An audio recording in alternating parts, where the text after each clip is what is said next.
The fire is under control. We believe that we've got it pretty much all knocked down. We're just mopping up some hot spots. The fire came in approximately 1:12. We rescued one individual, transported them to the local hospital, Medical City Plano, for burn and inhalation injuries.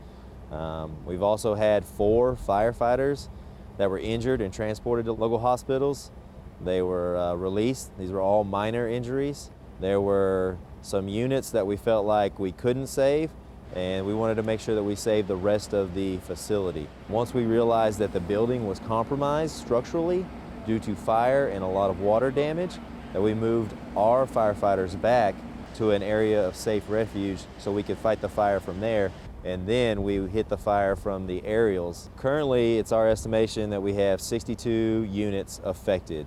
260 units in this apartment complex, so I felt like we saved the majority of it. Now, a lot of the apartments will have significant water damage, but it's not like they're compromised with fire damage. And having mutual aid resources that you can depend on is invaluable. You can't put a value on that at all. So we had Prosper, McKinney, Plano, the Colony come in. We were there for 36 hours, so you can understand that we're having to switch crews out. Fighting a fire into the night like this with the wind and the chills, I mean, we have to have a place where they can go. We set up tents, we set up our ambus so that they had a place where they could shelter.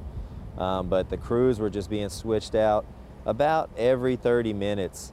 At this time, we do not know how many residents were actually impacted, but we do know that one resident was treated. They're still at the hospital, but no other injuries for residents, which is the most important thing.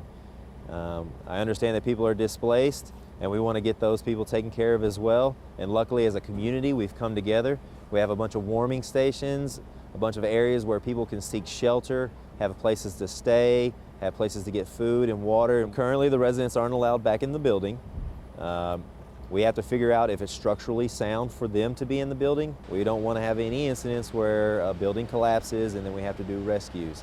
So we're going to get structural engineers, we're going to get the chief building engineer and our fire marshal's office out here, and they're going to go and walk through the area and make sure that we understand what we're dealing with there.